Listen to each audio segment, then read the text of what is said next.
Hi, everyone. I'm Michael Bell. Today I'm exploring how ethical leadership shapes something we don't always think about until it goes wrong. Whether people actually feel safe speaking up at work. This topic stood out to me because the longer I've been in professional roles, the more I've noticed how much culture depends not only on policies or training programs, but on the quiet daily choices leaders make about communication. And because I hope to continue studying ethics and how psychological safety and moral behavior show up in our workplaces, this topic feels like a natural one for me to research on. Communication isn't just about passing information around. It's about whether people feel comfortable being honest. We all know the difference between a workplace where people share ideas freely versus one where everyone weighs every word. When employees don't feel safe to speak up, mistakes hide, issues grow quietly, and the organization loses its ability to course correct. When leaders intentionally create the right environment, communication becomes a safeguard rather than a gamble, something that protects the team instead of putting them at risk. Before I go deeper, I want to clarify what I mean by voice. In communication studies, voice isn't about personality or volume. It's about safety, the sense that you can share concerns or ideas without being punished, ignored, or sidelined. When voice is strong, honesty feels normal. People participate, they question things that don't make sense, and they collaborate. But when voice is weak, silence fills the gaps. And those gaps start shaping how the organization makes decisions. Voice is often treated as a soft skill, but it's really an ethical indicator. It tells you whether people trust the system around them. One study I looked at interviewed nearly 200 employees across different industries. And what stood out was how universal the experience was. People didn't stay quiet because they didn't care. They stayed quiet because they learned it was much safer. Many participants described times they spoke up only to be ignored or subtly punished. After a few experiences like that, they learned the lesson. If honesty isn't welcome, silence is safer. There is a line, play it safe by keeping it quiet, that really stayed with me because it captures such a human reaction. Silence becomes a habit reinforced by culture, not a personal flaw.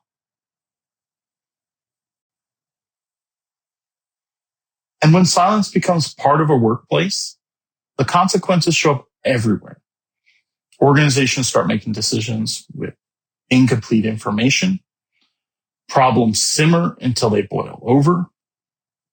Creativity and problem solving shrink because people learn not to put their ideas out there if doing so might backfire. Teams shift from being proactive to being reactive. It also affects morale. When people realize their voice doesn't matter, disengagement rises. Not because the work is boring, but because the environment signals that their contribution isn't valued. A culture of silence slowly erodes integrity because truth becomes optional instead of expected. But silence doesn't have to be permanent. Another part of my research looked at behavioral integrity, whether researchers do what they say they'll do. When leaders follow through consistently, employees notice. They start trusting that honesty won't backfire.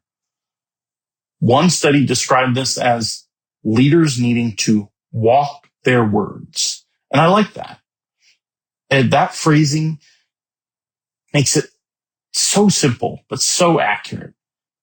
A leader's actions are messages.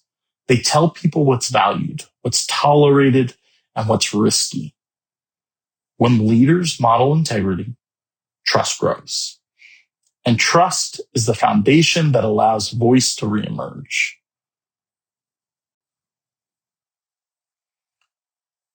Another study looked specifically at how ethical leadership affects teams. When leaders protect people who bring up tough or unconventional concerns, teams begin taking more conversational risks. They brainstorm more freely, ask better questions, and push each other's thinking without fear. This psychological safety becomes something you can feel. It changes the tone of meetings, the quality of discussions, and the willingness to explore creative ideas. A team shifts from don't mess up to let's figure this out together. And that shift can completely change what a team is capable of.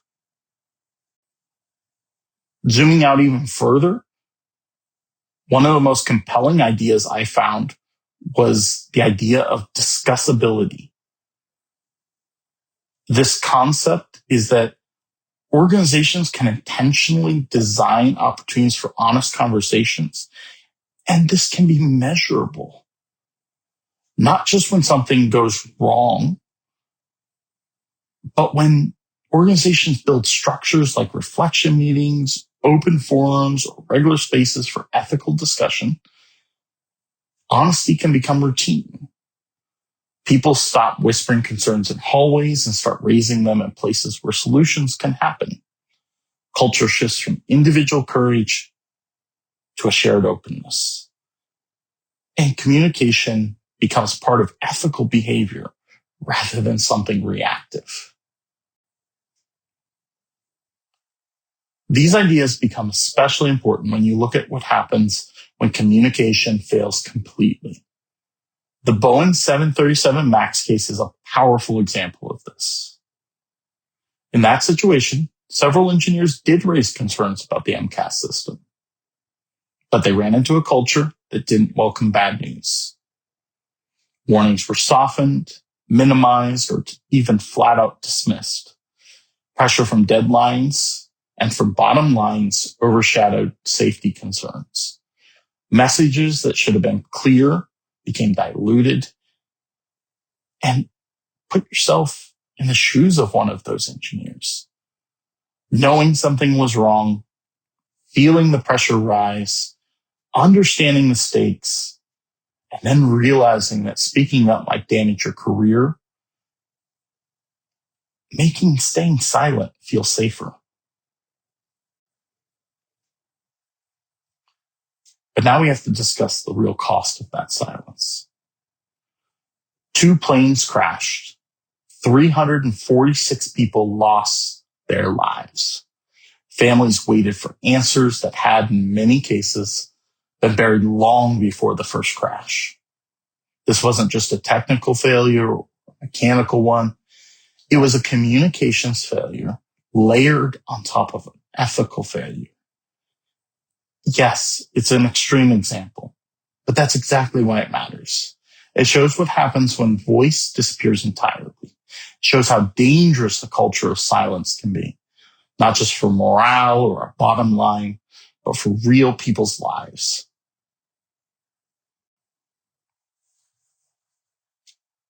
So what does all this mean for leadership? Silence is almost always a sign of fear, not apathy. Ethical leadership is about creating environments where people feel safe to share the truth, even when the truth is inconvenient. That means modeling consistency, reinforcing fairness, and protecting the people who speak up. It also means building systems that make honesty sustainable, not relying on individuals to be brave every time.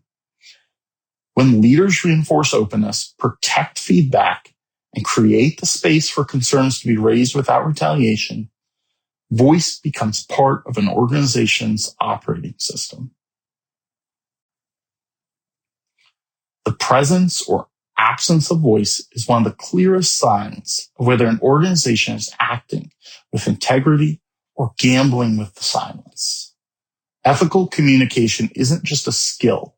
It's a reflection of values. It shows up in what leaders reward, what they ignore, and what they choose to protect. When communication is treated as an ethical responsibility, voice becomes a safeguard for people, for teams, and for the organization as a whole. And finally, for anyone interested in diving deeper into the research behind this presentation, feel free to pause here and review my sources. Thank you for joining me on this topic.